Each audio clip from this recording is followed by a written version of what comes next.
Boa noite, pessoal. Boa noite com muita alegria. Glória a Deus. Sejam todos muito bem-vindos. Deixa eu ver aqui a Rádio Hebron. Deixa eu ver se entrou aí. Parece que está fora do ar. Vamos ver aqui se a Rádio Hebron entrou. Se for uma conferidinha para mim, por favor, que acho que a rádio... Vou fechar o aplicativo. Vamos ver aqui se entra a rádio. Bom, deixa eu falar para o pessoal do Facebook enquanto isso. Pessoal, boa noite com muita alegria. Sejam todos muito bem-vindos. Começamos aí a luz da palavra, né? Como de costume, segunda, quarta e sexta. Eu queria pedir desculpa para vocês. Na segunda-feira não tive como apresentar a luz da palavra, né? Não estava bem, né? Tá com rinite, aí não conseguia ministrar. Outro dia eu tentei ministrar, mas sem condições, né? Então, eu queria pedir desculpa para vocês, mas a gente retoma hoje normal, aí vamos dar recapitulado no que a gente parou, né? Na segunda-feira, e retomamos hoje em nome de Jesus, amém? Nós estamos com um probleminha na rádio, o Bispo está verificando, enquanto isso a gente vai conversando aí, pessoal do Facebook, aí na hora que o pessoal da rádio entrar, se conectam aí, glória a Deus, amém? Bom, deixa eu dar um recado para vocês, pessoal, da Rádio Hebron. Nós temos um aplicativo da rádio aí, que é muito bom.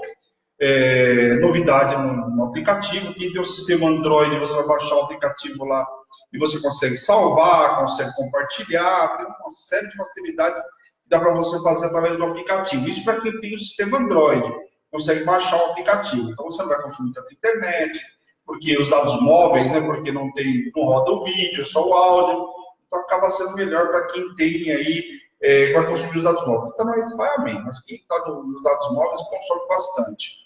Então, a facilidade da rádio. Quem não tem sistema Android, tem o iPhone, não tem jeito. Tem que entrar na página lá no www.radiohebron.com.br. Você entra no site da rádio.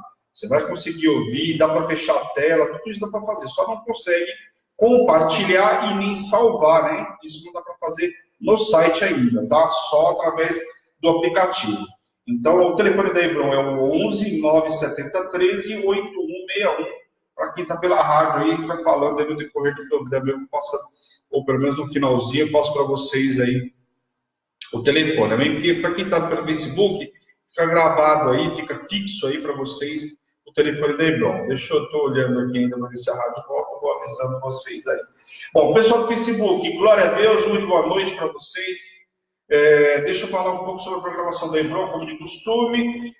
Programação da Hebron, de segunda a sexta-feira, nós temos a palavra do dia, de segunda a sexta-feira, a bispa, né? A bispa Karen coloca a palavra todos os dias, ela ministra aí das 8h30 até as 10h30, aí a bispa ministra a palavra, amém?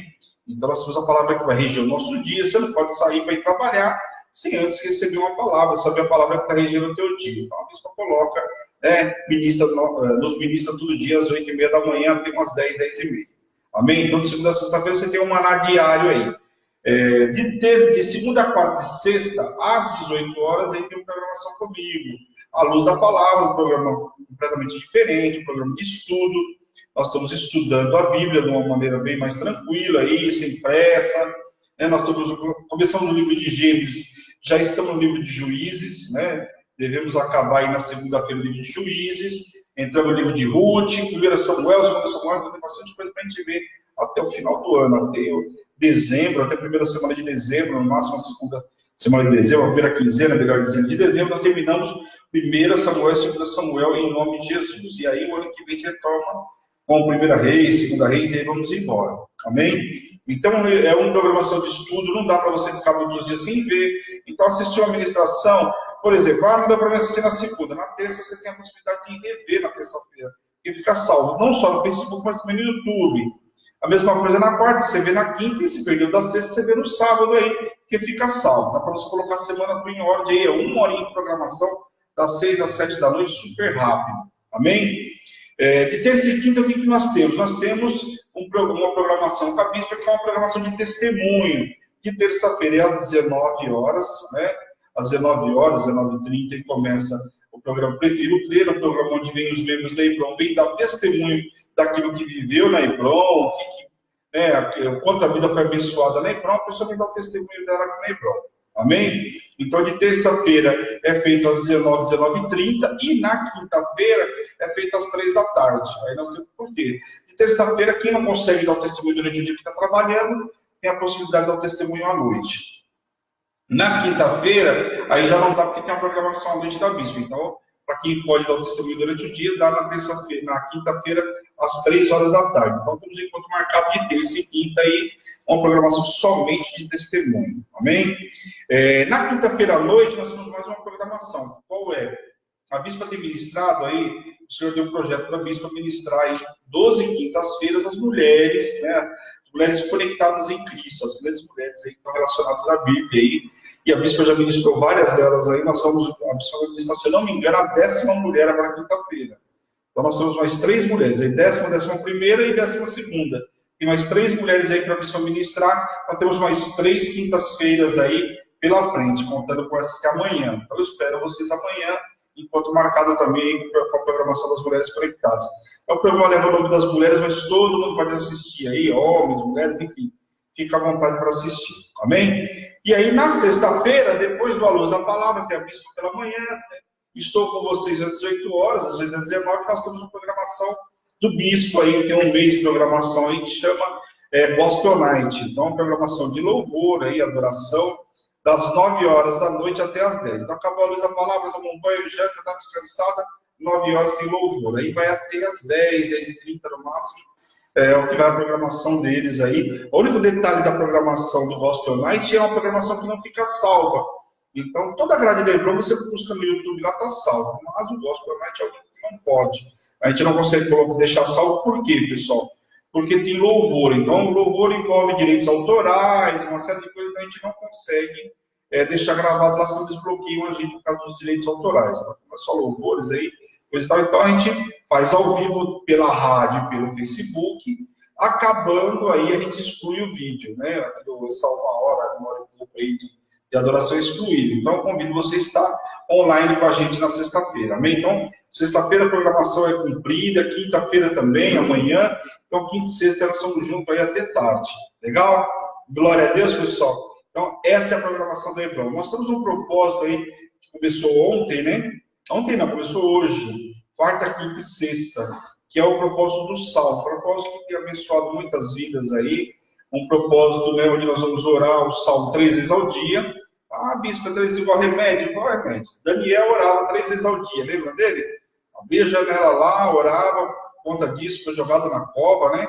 Mas enfim, ele orava 3 vezes ao dia ali ao Senhor. E nós vamos orar 3 vezes ao dia. Então, oramos hoje, nós estamos meditando o Salmo 104. Oramos pela manhã, né? Depois das 6 horas da manhã, a bispa já coloca o áudio para vocês. Eu gravei o áudio, a bispa colocou o áudio para vocês às 6 horas da manhã. Depois, ao meio-dia, a bispa gravou diretamente do monte o áudio, né? Lendo o Salmo 104 para nos revestir nessa tarde. E agora, às 18 horas, o bispo já gravou também, já colocou lá no grupo. Para quem está no propósito, já tem aí, você pode ouvir na parte da noite. Acabando aqui o programa, eu vou ouvir o que o bispo postou aí do Salmo 104, amém? E amanhã começamos aí um outro salmo, amém? Bom, a rádio entrou no ar aí, glória a Deus, né? Tinha acontecido algum probleminha aí, a rádio não tinha entrado, entrou agora. Então, pessoal da rádio, muito boa noite com muita alegria. Nós já iniciamos aqui, eu estava falando um pouquinho da programação da Hebron, né? Então, o pessoal da rádio aí, eu estava contando um pouquinho da grade da Hebron aí. Então, vocês não perderam nada em nome de Jesus, não começamos a ministrar ainda, amém? Então, eu falei para a programação da Hebron. O pessoal da rádio quiser anotar o telefone da Hebron, é o 11 973 8161. Esse o que é, bispo? Esse é um telefone só de WhatsApp, a gente não consegue receber ligação por esse telefone, até porque não dá conta, tá? Então, passa o WhatsApp e a gente, assim que possível, a gente retorna, liga, enfim, aquilo que for preciso, eu mando áudio, eu peço para vocês fazerem dessa forma, amém? Glória a Deus. Grupo do Salmo, pessoal, não pode postar nada. Todos os propósitos da Hebron, nós fazemos através do WhatsApp. Então, não podem postar nada. É só realmente para você lá dar um amém, que ouviu a palavra, colocar a mãozinha lá que você recebeu a palavra.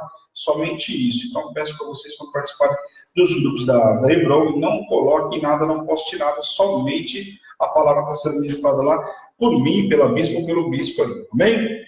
Glória a Deus, pessoal. Então, abram suas Bíblias aí em Juízes, capítulo 9. Nós vamos orar e eu vou fazer Vamos voltar um pouquinho, como a gente não teve programação segunda-feira, para ir na sexta, eu vou contar um pouquinho do que eu ministrei para vocês na sexta-feira, para a gente se atualizar, lembrar, porque eu vou continuar a história de Gideão aí e Abimeleque. Então, Abimeleque é filho de Gideão, então eu vou voltar um pouquinho para vocês não perderem nada, recapitular ele, amém? Bora lá? Então vamos fechar os olhos e curvar as nossas cabeças e vamos orar em nome de Jesus, amém? Senhor, meu Deus, meu Pai, nós queremos te louvar, te glorificar por essa noite extraordinária que o Senhor nos preparou, Pai. Quero te pedir nessa noite, nos visita poderosamente, nos reveste de poder, de unção, de autoridade, nos capacita nesta noite, Pai, em nome de Jesus. Possamos diminuir cada vez mais para que o Senhor cresça sobre a nossa vida, Pai. Nos limpa, nos purifica de todo pecado, Pai. Tira todo o comichão dos nossos ouvidos, Pai, em nome de Jesus. Toda sonolência, todo cansaço depois do dia de trabalho, Pai. Em nome de Jesus, abre o nosso entendimento para receber essa palavra, Pai, em nome de Jesus, que possamos entrar na Tua presença limpos de mão, puros de coração, Pai, renovados, Pai, com a mente aberta, cativos de obediência a Ti, Pai, em nome de Jesus, Pai. Abre o nosso entendimento nessa noite, que eu diminua cada vez mais e o Senhor cresça. Usa a minha voz, a minha imagem, Pai, em nome de Jesus, Pai. E tudo que o Senhor fizer na minha vida, na vida dos Teus servos nessa noite, Pai, a honra, a glória e o louvor é Teu, Pai, em nome de Jesus. Amém. Amém, queridos? Glória a Deus. Bom, na sexta-feira nós começamos a falar sobre Gideão, né? Aliás, eu ministrei para vocês capítulo 7 e 8, que fala basicamente da história de Gideão. Amém?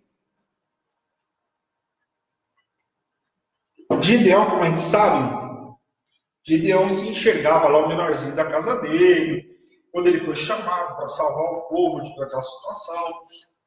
Ele alegou que ele era o menorzinho da casa dele, né? Não podia ser chamado ele, mas o Senhor escolheu a Gideão. E quando o Senhor escolhe, ele vai capacitar aquela pessoa. E como capacitou a Gideão?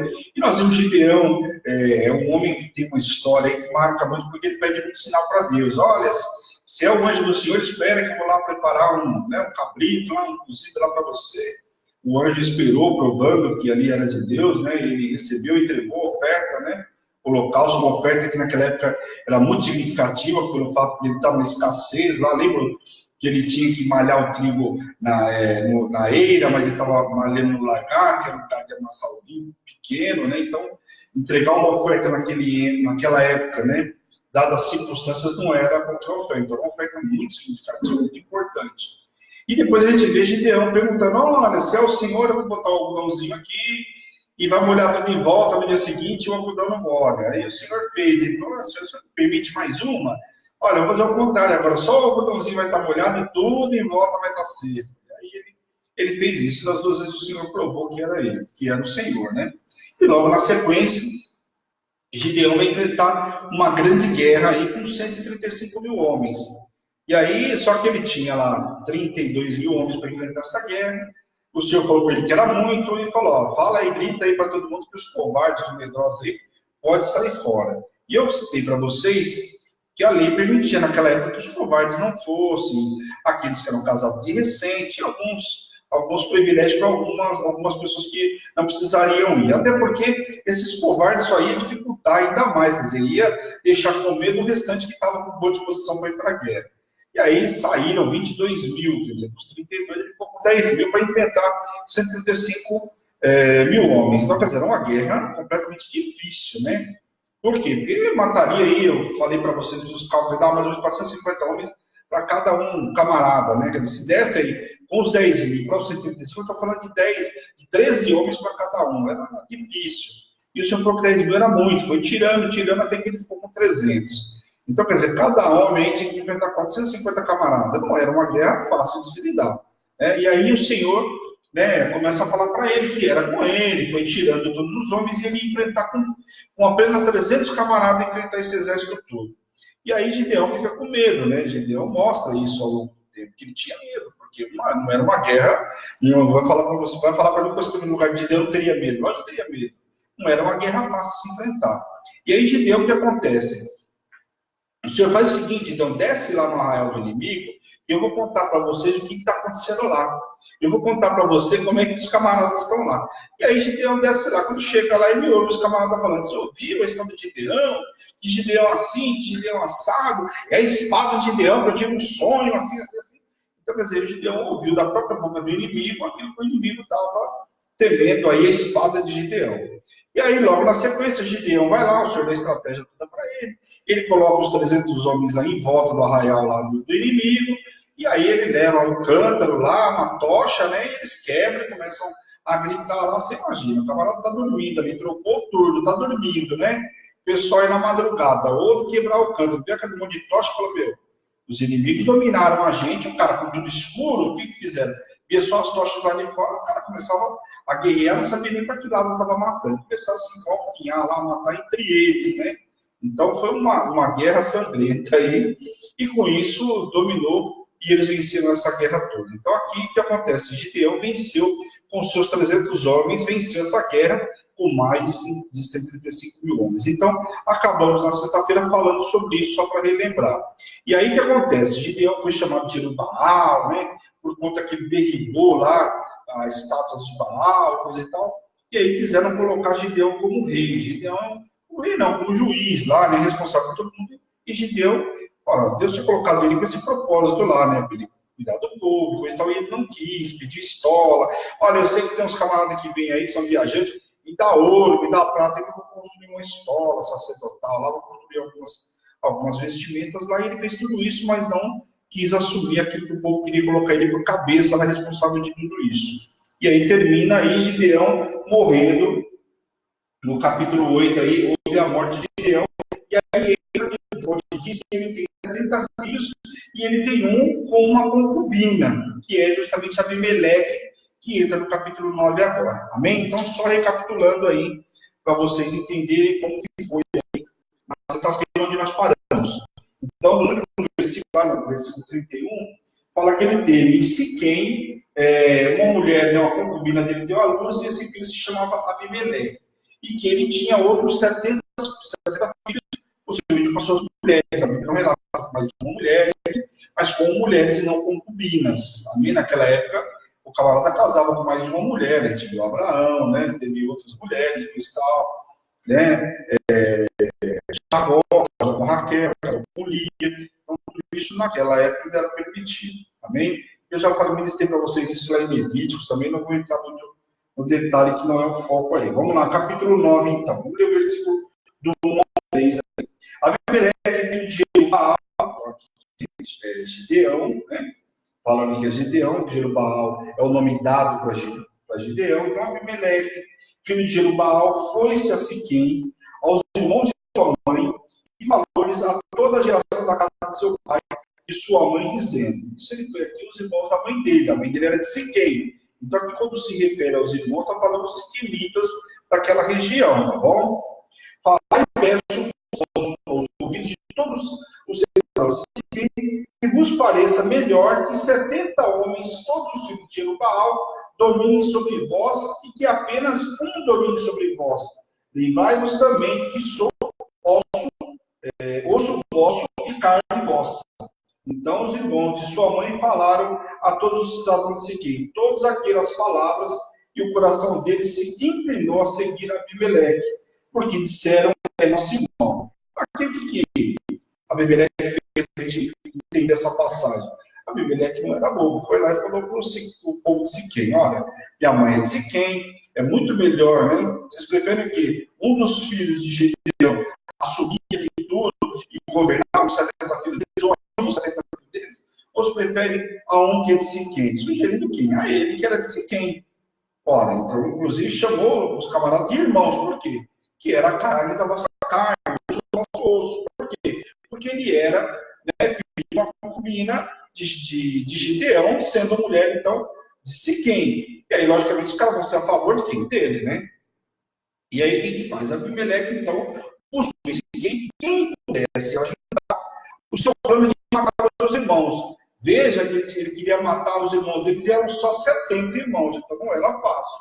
E conseguiu 70 peças de prata, que usou para contratar alguns homens. Então ele foi com essa conversa aqui e conseguiu 2 homens de Siquém, 70 peças de prata para poder pagar os homens que fossem matar os irmãos dele. Foram os que mataram seus próprios irmãos, e a fim de fortalecer seus objetivos de liderança. Ele conseguiu o que ele queria. Deu o dinheiro, deu a prata naquela época, né? Conseguiu contratar alguns camaradas para matar os irmãos dele, com o intuito do quê? Dele assumir a liderança ali. Era a única forma, afinal, os outros eram irmãos, eram filhos legítimos, né? Muito mais do que ele apesar de ser filho de Gideão, mas era de uma concubina e não de uma esposa de Gideão, né? Ele começou indo a Siquém, onde, ironicamente, Israel tinha reafirmado a aliança anos atrás, lá no capítulo de Josué, capítulo 24, fala dessa aliança que fizeram com o povo de Siquém. Então, o que ele faz? Ele vai justamente lá para tentar destruir uma aliança que tinha sido feita com o povo de Israel. Quando eu confesso dos habitantes, porém, dos 70 irmãos, um conseguiu escapar e não foi morto, que é Jotão. Então, ele pegou 70 irmãos aí os irmãos dele, conseguiu matar 69, só que um deles conseguiu escapar, um deles não morreu. Mas seu plano ainda assim deu certo, tanto que ele foi proclamado rei em Siquém e todo Bet-Milo, né? Em toda Bet-Milo, então toda a região ali, ele foi proclamado rei dos Siquemitas. Toda a região ali proclamado rei, que investiava, aquela coisa juiz, né? Na época de Gideão eram juízes que julgavam lá, mas ele conseguiu lá ser o maioral naquela região, por quê? Porque ele matou os 69 irmãos dele, e um deles conseguiu escapar, que foi Jotão. E aí depois entra o apólogo de Jotão. O que é apólogo de Jotão? É uma narrativa, né? Uma fábula que Jotão começa, escreve falando dele. É uma narrativa que visa ilustrar uma situação. Amém? Jotão, então, foi avisado do que fizera Abimeleque e o povo que o proclamou. Então, ele, em alta voz, clamou para que o povo de Siquém ouvisse assim como o Senhor deveria ouvir, como o Senhor estava ouvindo. Ele, então, começa a sua fábula, usando como exemplo as árvores, enfatizando o seu protesto contra o tratamento otorgado pela família de Gideão. Ou seja, não cuidaram da família de Gideão. Eu sou filho legítimo, pegaram um filho aí com a concubina e proclamaram rei aí sobre o povo de Siquém. E para acrescentar uma predição com respeito à maldição que Abimeleque traria sobre Siquém. Por quê? Porque matou os filhos de Gideão. Então, ele começa essa fábula contando, usando uma árvore, né, como narrativa, mas querendo dizer para eles que eles trariam uma praga para eles porque mataram o povo de Gideão, né, os filhos de Gideão, os herdeiros de Gideão. A oliveira com seu óleo dado por Deus, a figueira com o seu fruto delicioso, e a videira com o seu vinho, que faz a alegria de Deus e dos homens. Decide não reinar, para não se desgastar ou se cansar. Quem reina, então, é o espinheiro. Então, ele dá um exemplo aqui, contando essa fábula. Olha, imaginem que aqui a árvore tem a oliveira, tem isso, tem aquilo. Se eles não quisessem reinar, para não se desgastar. Se vocês não quiseram, né, assumir isso, ele preferiu não comprar uma guerra, deixaram Abimeleque fazer o que quiser, o que ele queria, e agora é o espinheiro que vai reinar. Em outras palavras, era o que eu estava tentando dizer com essa fábula, essa narrativa que ele coloca aqui. Assim, se aquele que Deus preparou e habilitou não quer ocupar o seu lugar na obra, para não ter de se preocupar ou se desgastar, com certeza o espinheiro ocupará o seu lugar e o povo sofrerá. Logicamente, também faz uma referência, uma alusão ao pai dele, que não quis assumir esse compromisso. E por conta disso, agora estava toda essa confusão aí. Se Gideão tivesse assumido o compromisso dele, né, de ir muito mais além aquilo que o Senhor tinha preparado para ele, mas cansou, parou na metade do caminho, aí então já viu, né? Vamos ler o versículo 16 ao 21 aí. Que diz assim: agora, pois, se deveras e sinceramente procedesses, proclamando o rei Abimeleque, e se bem vos portastes com Jerubaal e para com a sua casa, e se com ele agisse segundo o merecimento dos seus feitos, ou seja, se vocês se preocupassem realmente com Gideão, com tudo que ele fez, livrando o povo, né, da mão dos filisteus e coisa e tal, porque meu pai pelejou por vós e, arriscando a vida, vos livrou das mãos dos midianitas, os amalequitas, os midianitas, né? Porém, vós hoje vos levantastes contra a casa de meu pai e matastes os seus filhos, 70 homens sobre uma pedra, e aí Abimeleque, filho de sua serva, fizestes reinar sobre a cidade de Siquém, porque é vosso irmão. Então, aqui ele contando a história aí.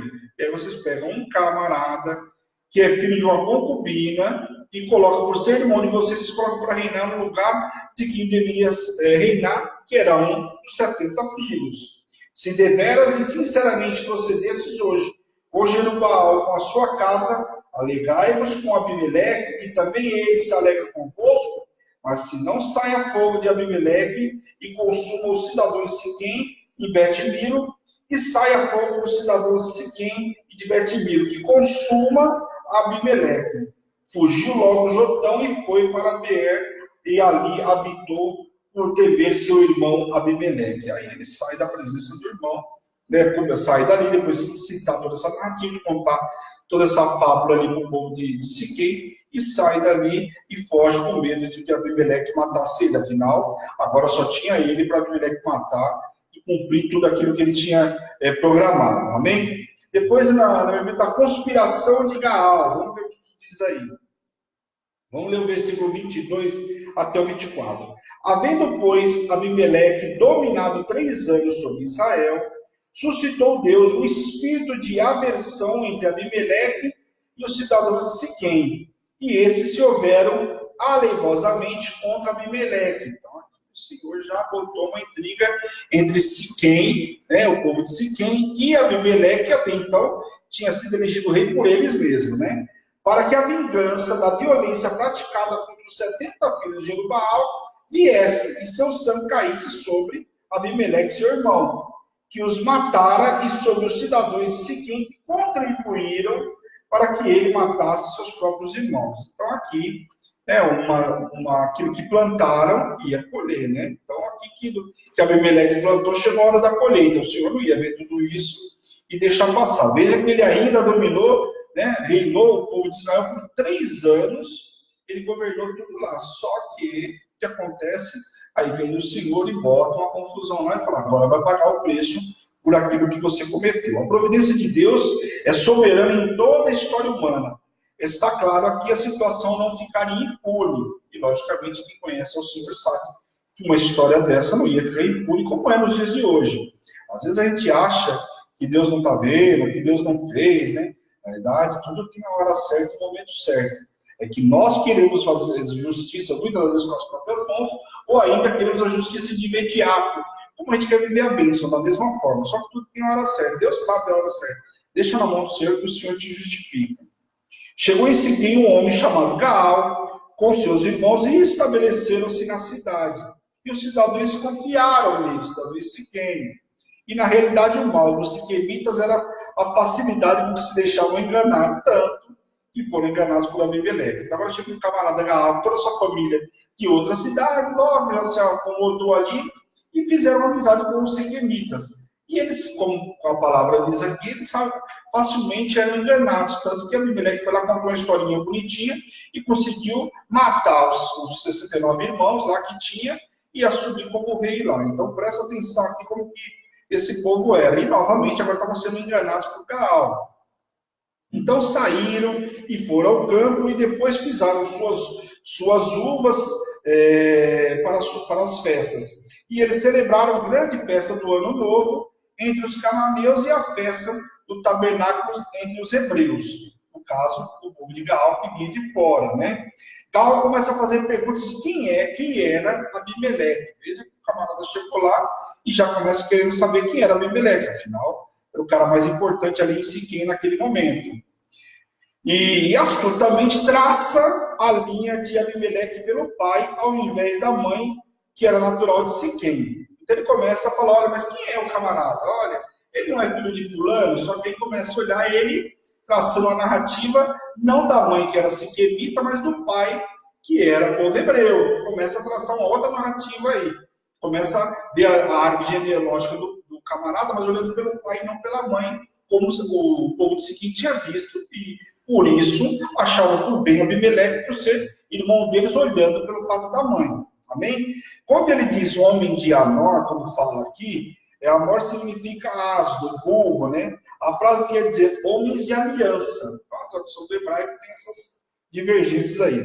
Já que o sacrifício de um asno era ato essencial para o tratado entre os amorreus, Gaal se apresenta como defensor da velha religião cananeia. E aí começa a contar a história lá dos cananeus, tentando defender essa história aí. Ele questiona por que o povo deveria servir a Abimeleque. Porém, Zebu, que era o governador, ouvindo isso, se irou e mandou mensageiros a Abimeleque contando ao povo, né, que havia se ajuntado com Gaal para pelejar contra ele. Gaal se ajuntou com o povo de lá de Siquém e estava planejando se levantar contra Abimeleque. E aí Zebu, aqui, que era governador de uma das cidades, pegou e mandou mensageiros para Abimeleque para contar, olha, Gaal se juntou com os camaradas aqui que é ir contra você. E aí ele começa a divertir, lembrar, contar a história para Abimeleque, para que Abimeleque pudesse tomar alguma providência. E aí começa, e logicamente tudo isso tinha a mão do Senhor para envolver, para gerar toda essa confusão aí, para o Senhor punir aquilo que tinham feito com o povo, com os filhos de Gideão. Amém? Depois está na minha Bíblia aí, Abimeleque vence Gaal e os siquemitas. Vamos ver aí, versículo 34 até o 38. Levantou-se, pois, de noite Abimeleque e todo o povo que com ele estava, e se puseram de emboscada contra Siquém. Em 4 grupos, Gaal, filho de Ebed, saiu e o pôs na entrada da porta da cidade. E com isto, Abimeleque e todo o povo que com ele estava se levantaram das emboscadas. Vendo Gaal que aquele povo disse a Zebu, eis que desce gente de todos os cimos dos montes, Zebu ao contar lhe disse, as sombras dos montes vês por homens.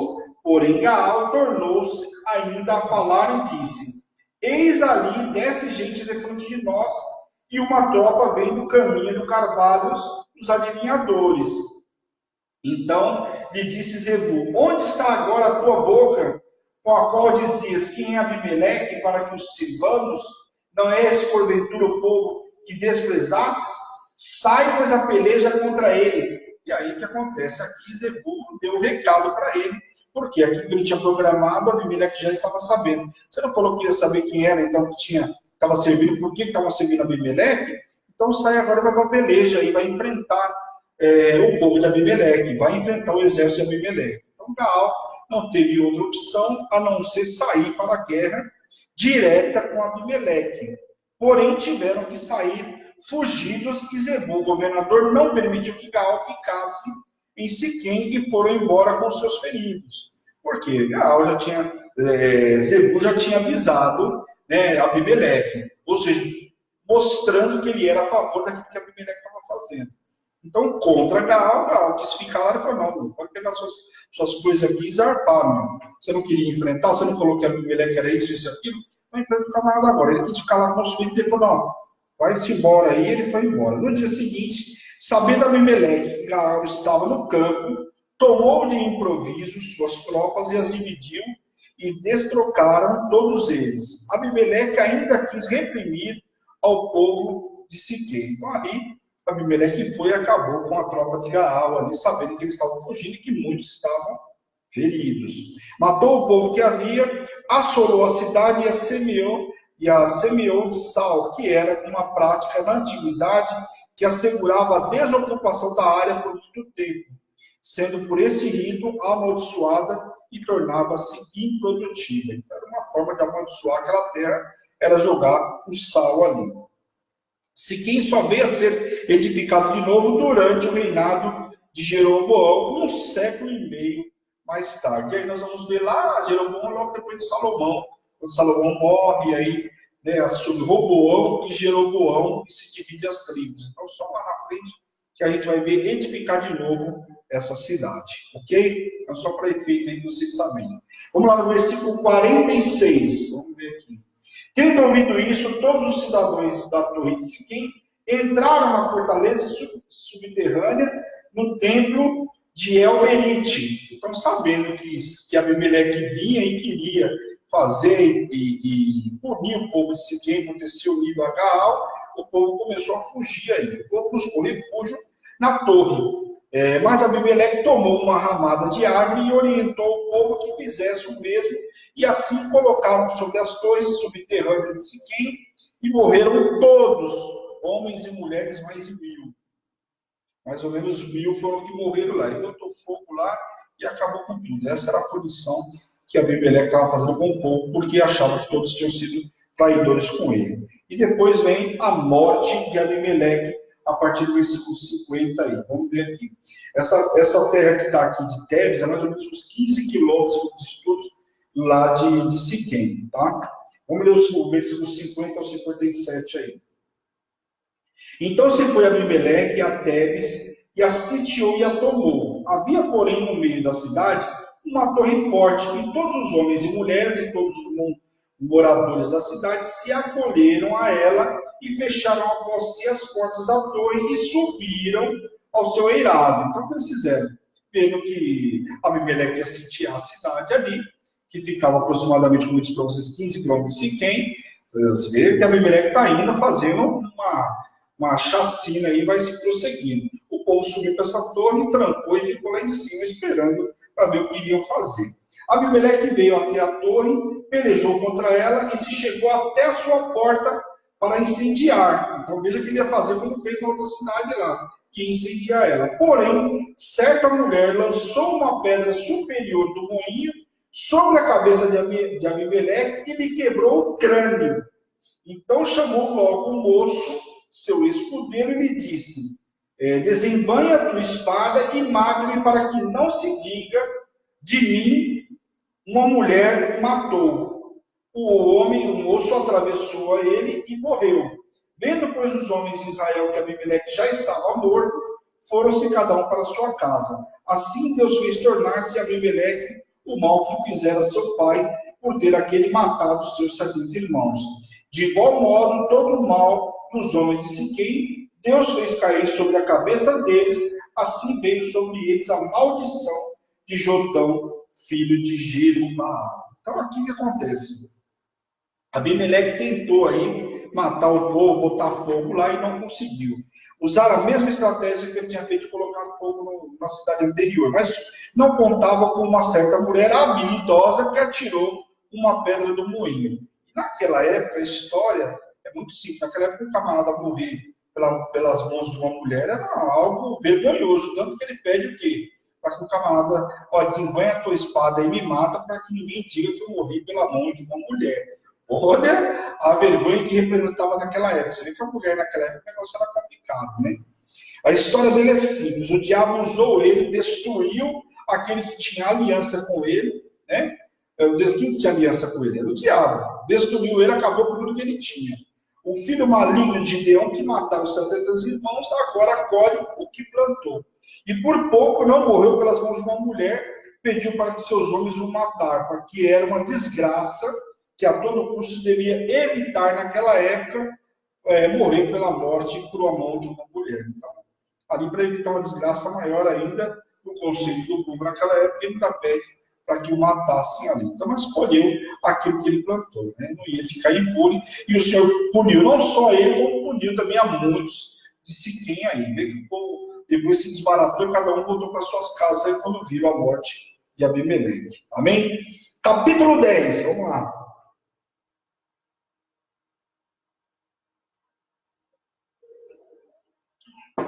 Capítulo 10. Tolá, Jair são juízes dos israelitas. Vamos ver aí. Vamos ler do versículo 1 até o 5. Depois de Abimeleque se levantou para livrar Israel, Tolá, filho de Puá, filho de Dodó, homem de Sacar, e habitaram em Samir, a região montanhosa de Efraim. Julgou a Israel 23 anos e morreu e foi sepultado em Samir. Veja aqui, o camarada, depois de Abimeleque, julgou Israel por 23 anos. Por isso, quando a gente fala aqui que passaram os 300 anos, 400 anos, para muita gente fala, nossa, mas passou tudo isso? Teve 40 anos de paz, depois teve 20, né, de tranquilidade na mão de um, de outro. Então, veja quanto tempo se passa aqui. Né? Depois dele, levantou-se Jair, Gileadita, e julgou Israel 22 anos. Só aqui eu estou falando praticamente aí de 50 anos, né? Tinha esse 30 filhos que cavalgavam 30 jumentos e tinham 30 cidades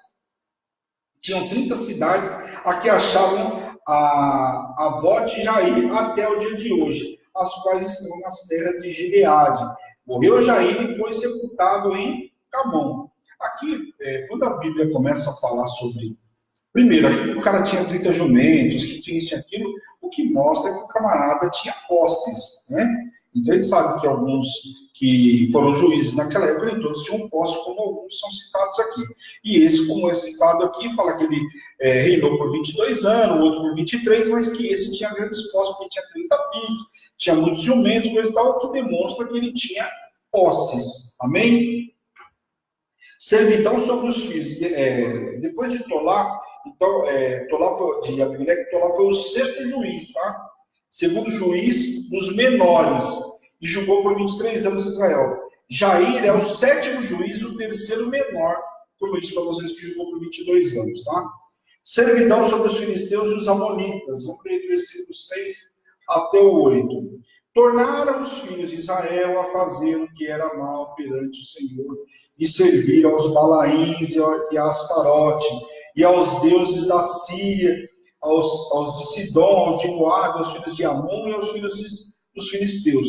Deixaram o Senhor e não serviram. Acendeu-se a ira do Senhor contra Israel e entregou-os nas mãos dos filisteus e nas mãos dos filhos de Amon, os quais nesse mesmo ano, deixaram e oprimiram os filhos de Israel. Por 18 anos oprimiram todos os filhos de Israel que estavam além do Jordão, na terra dos amorreus que está em Gileade. Então, acabei de falar para vocês que um reinou 23 anos, o outro 22 anos, e o povo se afastou da presença do Senhor novamente, e agora ficaram 18 anos sendo oprimidos pelos amonitas, pelos filisteus aqui. Então, veja, cada vez que o povo se afastava do Senhor, o tempo que ficava, e aqui não dá para mensurar, não dá para a gente falar se era devido à gravidade, o Senhor deixava mais tempo na mão dos inimigos, ao menos que em caso, eles ficaram 7 anos na vida sendo oprimidos pelos inimigos. Nesse caso, 18 anos sendo oprimidos. Então, não dá para mim classificar, né, ou falar com certeza que a Bíblia não nos relata. Por mais que alguém fale em algum estudo, são suposições, conjunturas, não dá para a gente afirmar.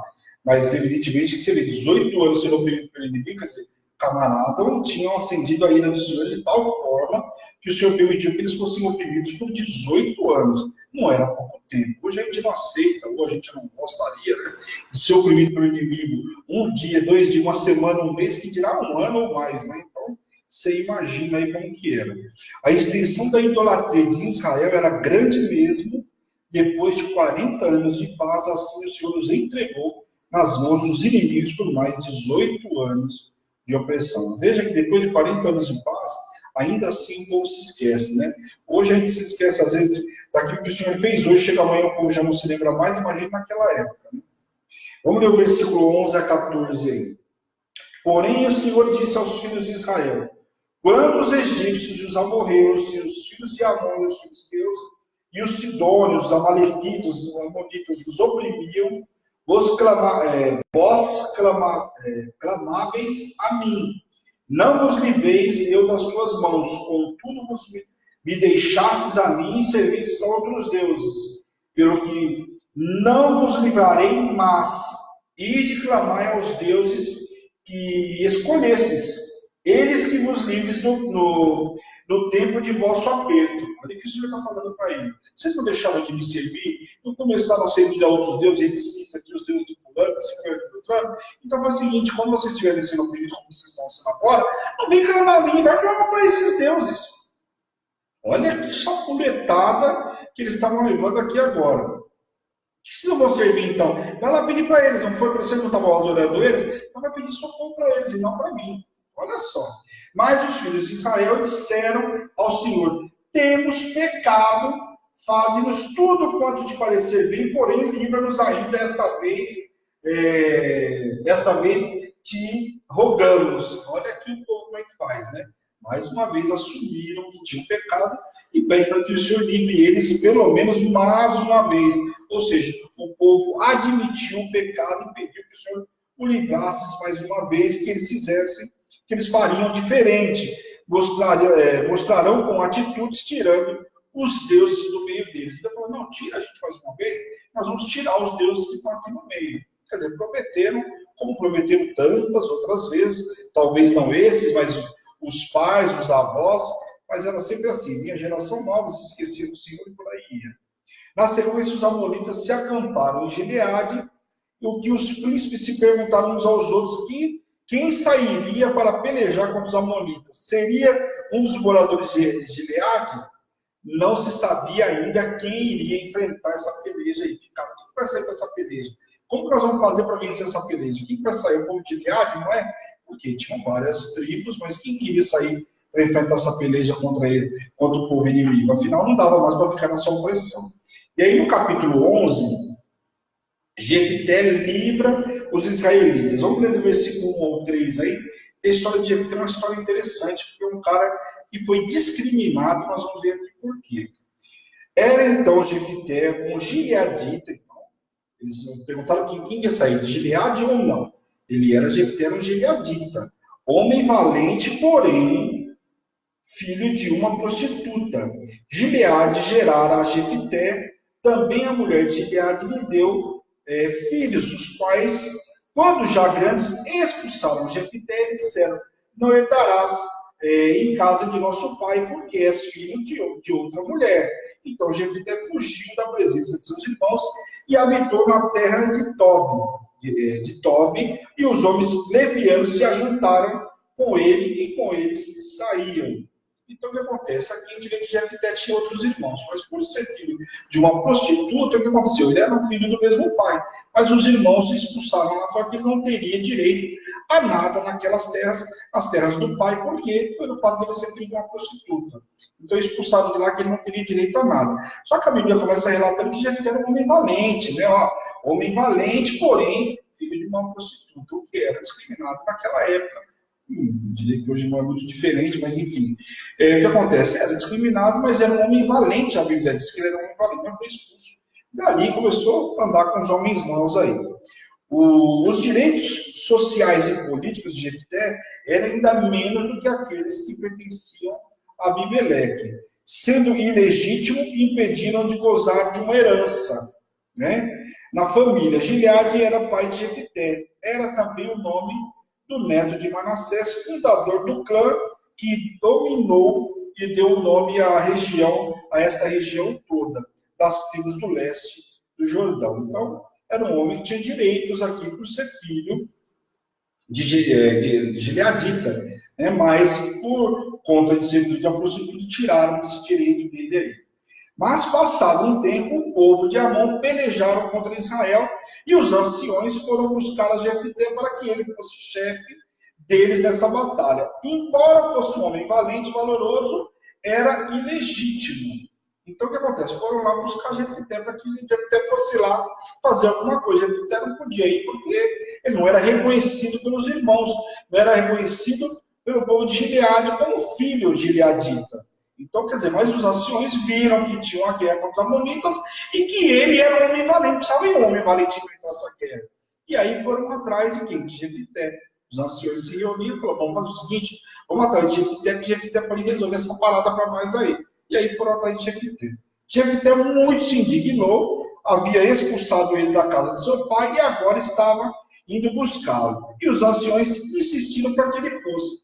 Pô, vocês me expulsaram de lá e agora vem me buscar para voltar para lá, eu não vou coisa nenhuma. E aí, muito insistiram os anciões para com ele, porque sabia que ele era um homem valente. Para enfrentar essa guerra, porque ele é um covarde, ele é um homem valente, para trazer o povo, né? E para chamar o povo para essa guerra.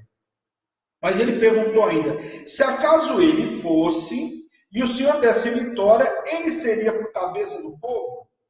Tudo bem, e se eu for e o Senhor me der vitória, eu seria por cabeça do povo? Interessante. Porque eu só queria que ele desse vitória e depois expulsar ele de novo de lá. Esperto ele. Os anciões concordaram que o Senhor era de testemunha, que o colocariam por cabeça. Houve solenidade de posse em Mispa, o que significava que as promessas não poderiam ser esquecidas. Então prometeram para ele: olha, se você for realmente, nós colocaremos por cabeça. E houve uma solenidade lá, houve uma festa, né? E aquilo selava um combinado naquela época, que seria testemunha de que essa palavra não poderia voltar atrás. Ou seja, se ele fosse lá e ele vencesse, os anciões eram obrigados a cumprir aquilo que tinham prometido. Então trouxeram Jefté de novo para que Jefté vencesse essa guerra aí. E iriam reconhecê-lo como chefe do povo. Amém? Então Jefté mandou mensageiros ao rei dos filhos de Amon, acusando os amonitas de violar o seu território, e aí começa uma longa negociação diplomática aqui, Jefité com o rei dos filhos de Amon. Entre Jefité e os amonitas, estabelecidas por mensageiros. Então começou mensagem para cá, mensagem para lá, ele tentando negociar.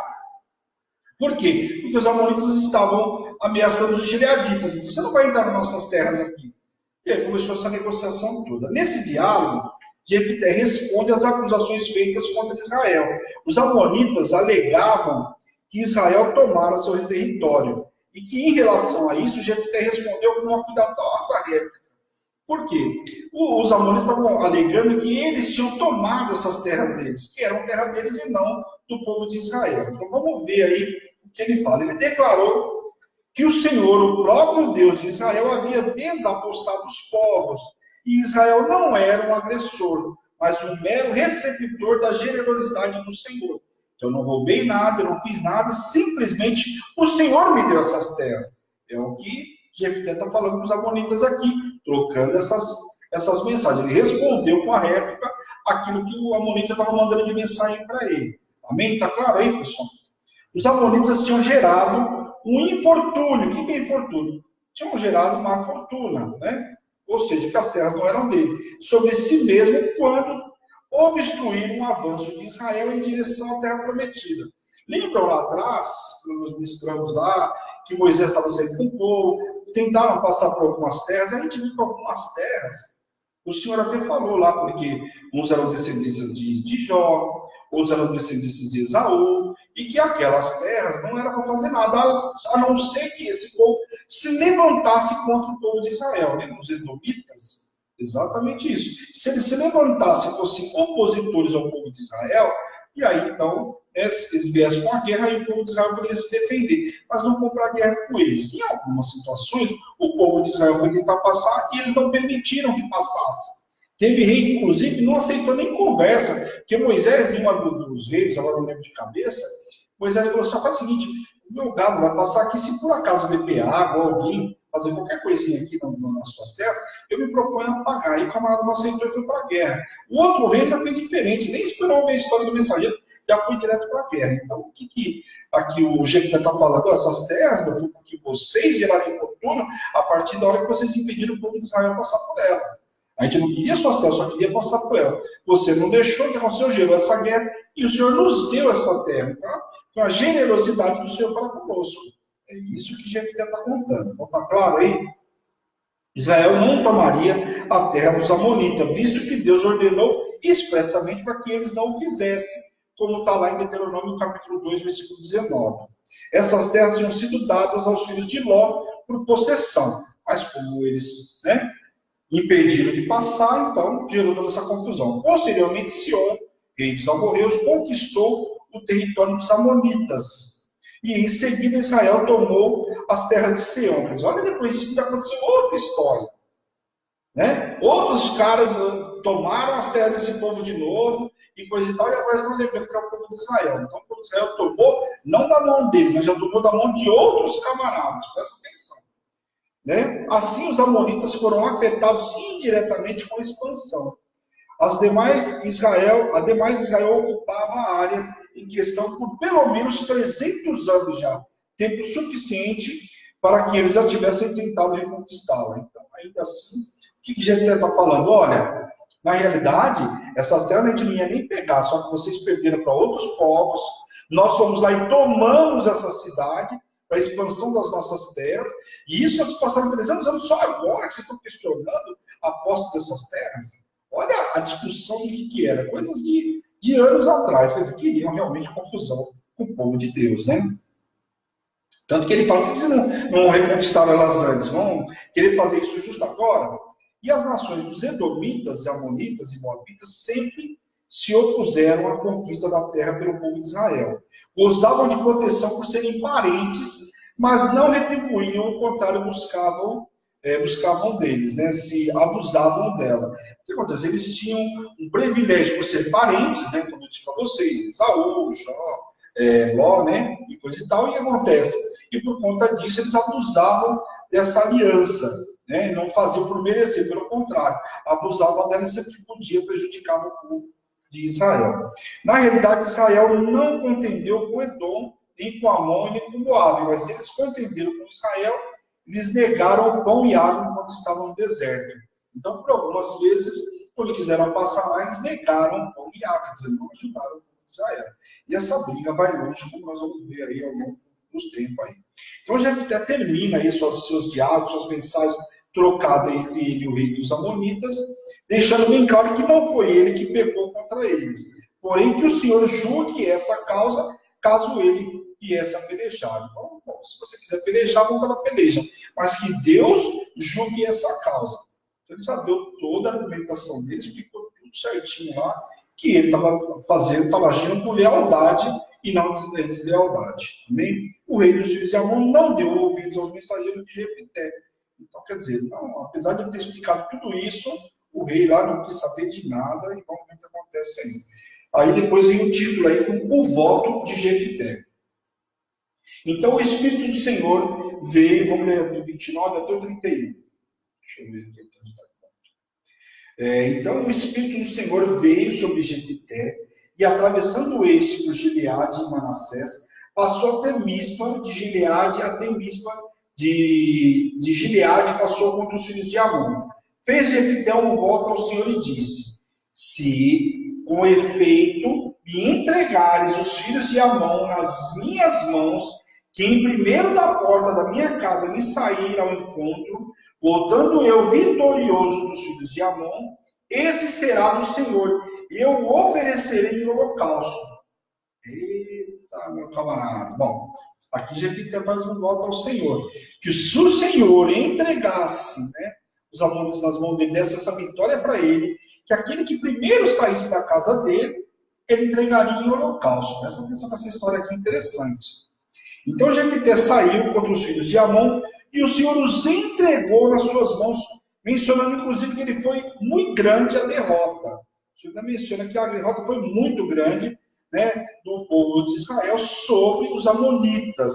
Chegando Jefté em sua casa, saiu ao seu encontro sua filha. O que ele tinha prometido? Que ele ia entregar aquilo que primeiro saísse da casa dele. E saiu justamente a sua filha. Ele tinha uma filha única. A Bíblia relata que era uma filha única. E quando viu, rasgou suas vestes, sabia no seu voto e que não poderia voltar atrás. Talvez tenha sido precipitado, muito possivelmente precipitado. Jefté fez um voto aqui, fez um compromisso, não podia fazer um compromisso de tolo.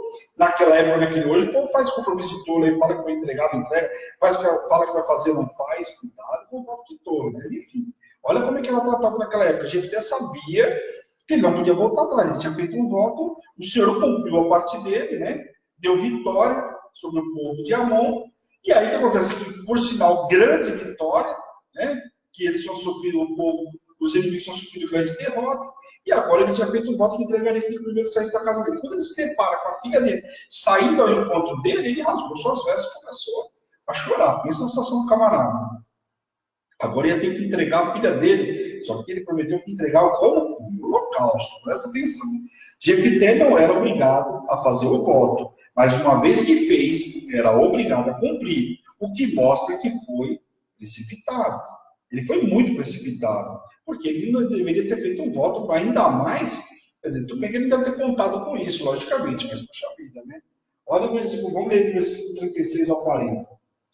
E ela lhe disse: Pai meu, fizeste o voto ao Senhor, faze, pois, de mim segundo o teu voto, pois o Senhor te vingou dos teus inimigos, os filhos de Amon. Aqui a própria filha falou: faz o seguinte, pai, então, cumpre o voto que o Senhor prometeu aí, né? Não dá para fazer diferente.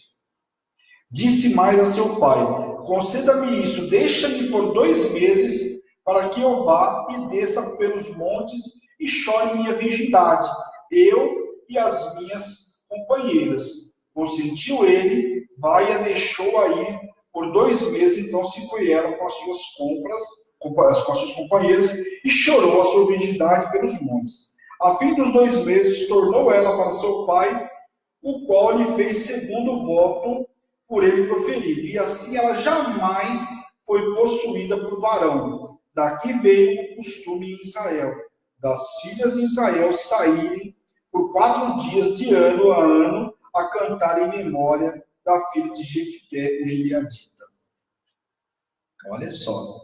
Né? Aqui Jefté faz o quê? Deixa a filha dele e ela não pode ser possuída por mais de um homem, né? Ficando virgem para sempre aí. Lembre-se que os votos devem ser feitos com consciência, com fé e com santidade, né? Não dá para ser diferente aí. Amém? Bom, vamos para o capítulo 12, é curtinho, pessoal, 5 minutinhos, a gente finaliza aí, que a gente não teve segunda-feira, dá um desconto aí. Vamos lá. Capítulo 12, Jefté peleja contra os efraimitas, que aí depois a gente já pega a sanção aí na sexta-feira. Amém? Então foram convocados os homens de Efraim e passaram para Zafão e disseram a Jefté: por que fostes combater contra os filhos de Amon e não nos chamaste para ir contigo? Queimaremos a tua casa, estando tu dentro dela? E Jefté lhes disse: eu e o meu povo tivemos grande contenda com os filhos de Amon. Chamei-vos e não me livrastes das tuas mãos. Vendo eu que não livrastes, arrisquei a minha vida e passei contra os filhos de Amon, e o Senhor os entregou nas minhas mãos, porque, pois subistes hoje contra mim para me combatesses. Porque está falando, poxa, eu fui lá, já enfrentei, já matei. Por que você está reclamando comigo aí? Por que você está querendo contender comigo? Já não matei o inimigo? Que aqui estamos falando que são irmãos, né? Ou seja, o próprio povo hebreu. Os efraimitas se sentiram ofendidos por Jefté por ter esquecido de chamar eles para a batalha contra os amonitas. Então foram até ele para que ele explicasse por que deixaram de procurar eles para ajudar. Os filhos de Efraim é uma tribo difícil aí, nós vamos entender por quê. Eram instrumentos de divisão e contendas entre as tribos de Israel, somente naquele tempo lá. Mas a arrogância de Efraim foi envergonhada e Jefté teve a honra de Deus, julgando o povo de Israel por 6 anos. Jefté juntou-se com os homens de Gileade e pelejou contra os efraimitas, devido às acusações dos próprios efraimitas contra os homens de Gileade. Veja que aqui o povo próprio, eles brigando entre eles, os irmãos, aqueles que eram para se unir, estavam brigando porque os efraimitas gostavam de uma grande confusão aí. E aí não se acharam no direito de porque não foram chamados para a guerra e agora estavam querendo enfrentar o próprio povo de Gileade. Então, eles tomaram os voos do Jordão para evitar que os efraimitas escapassem e lá fizeram uma pergunta ao povo que quisesse passar. Então, os efraimitas tentaram fugir, foram lá, tomaram o val lá, uma bifurcaçãozinha lá e esperaram aqui. Agora, quem for passar aqui, nós vamos fazer uma pergunta importante para nós saber quem é do nosso povo e quem não é. Presta atenção aí no versículo 6. Então lhe tornavam, dize pois, chibolete. Quando diziam cibolete, não podendo exprimir bem a palavra, então pegavam dele e matavam nos voos do Jordão e caíram de Efraim naquele tempo 42.000. Olha quantos morreram dos efraimitas. E aqui o que eles usaram? Eles usaram uma palavra, chibolete, porque era uma pronúncia difícil para o povo naquela época. Quando não conseguiam pronunciar corretamente, eles entendiam que era povo inimigo, que tinham que matar esse povo. Presta atenção. A palavra chibolete serviu de senha, porque continha uma consoante que não era pronunciada no dialeto eframita. Os eframitas pronunciavam a palavra cibolete, e assim se identificavam os gileaditas. Então, aqueles que não conseguiam falar, falaram, então você é eframita, vamos matar o camarada. Dá para saber todo mundo quem é quem. Então, o que eles fizeram? Eu vou fazer o seguinte, aquele que não souber pronunciar, eu já sei que ele é eframita, nós vamos matar ele. Olha só, presta atenção.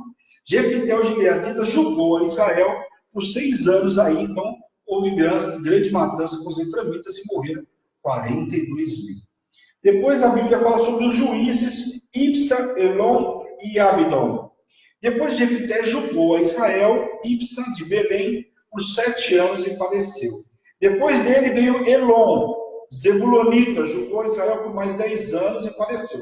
Olha o tempo passando aqui, presta atenção. Depois dele veio Abidom, habitante de Piratom e de Efraim, e julgou Israel por 8 anos e morreu. Por possuir filhos que cavalgavam por 70 jumentas, era um sinal de uma posição social. Como eu estava falando para vocês agora há pouco de um outro que julgou aí. Quando diziam que eles tinham gado e jumentos e montados, e tal, dizia mostrava que o cara tinha uma posição social, uma posição econômica, né, e social muito, muito poderosa naquela época. Então hoje, pessoal, terminou aí o capítulo 12, aí depois a gente entra diretamente em sanção na sexta-feira, só para não ficar falando mais sobre o assunto de Jefité. Então, a gente vê que Jefité era um gileadita, foi discriminado, voltou para a peleja, fez um voto, foi obrigado a enfrentar o voto, enfrentou os amonitas sozinhos, porque os israelitas também não estavam muito afim, mas o que acontece? Depois foram justificar de que eles não tinham sido chamados para a guerra. E quando não foram chamados para a guerra, resolveram pelejar então contra os gileaditas por causa disso. Quer dizer, o cara queria realmente uma confusão, queria confusão por conta disso. Então os gileaditas foram lá e enfrentaram eles, mataram 42 mil dos efraimitas. Então, veja que as tribos de Israel, passado um tempo, eles começaram a se inventar entre eles, aí viés por quê? Justamente por deixar a contaminação entrar no meio deles. Amém? Então, terminamos aí o capítulo 12, a gente, na sexta-feira, a gente começa aí diretamente no capítulo 13, falando de Sansão. Amém? Glória a Deus, vamos orar, pessoal. Desculpa aí que eu passei 10 minutinhos, agora a gente finaliza aí em nome de Jesus. Amém? Vamos orar em nome de Jesus. Senhor, meu Deus e meu Pai, nós queremos te louvar, te agradecer por essa noite extraordinária que o Senhor nos preparou, Pai, por essa palavra que foi ministrada, Senhor, que possamos compartilhar com os nossos irmãos, Pai, que essa palavra fique cravada, Pai, na nossa mente, Pai, em nome de Jesus, Pai, possamos tomar por base, Pai, aquilo que os nossos irmãos fizeram de bom, Pai, em nome de Jesus, que possamos fazer da mesma forma, Pai, em nome de Jesus, nos visita poderosamente, Pai, nos reveste de poder, de unção, de autoridade, nos capacita, Deus, em nome de Jesus, Pai, que a cada um que se conectou hoje, a cada um que vai ver na retransmissão, seja tocado, liberto, restaurado em nome de Jesus, Pai. E eu, como servo do Senhor, envio os teus servos uma noite extraordinária, debaixo de poder, de unção e de autoridade, em nome de Jesus. Amém? Glória a Deus, pessoal. Grande beijo para vocês, espero vocês sexta-feira, fica afiado aí, sexta-feira então de Sansão, uma história também interessante de Sansão, né? Falando desse nazireu, o que ele fez, qual foi o posicionamento dele. Tem gente que tem uma imagem completamente distorcida de Sansão, nós vamos esclarecer muita coisa. Sansão tem uma parte que ele se contamina, mas ele julgou o povo de Israel e ajudou muito o povo de Israel também. Então, vamos ver toda a história de Sansão na sexta-feira, amém? Um grande beijo para vocês. Esta é a Hebron, Igreja Apostólica Internacional, a minha terra prometida, a sua terra prometida, a igreja que te ama. Um beijo grande a todos vocês. Espero vocês amanhã cedo na palavra do dia. Eu não pude dar boa noite falando os nomes, porque o Facebook, infelizmente, não passou os nomes hoje para mim aí. Então, sintam-se todos abraçados aí em nome de Jesus. Amém? Fica na paz do Senhor. Um grande beijo e tchau, tchau.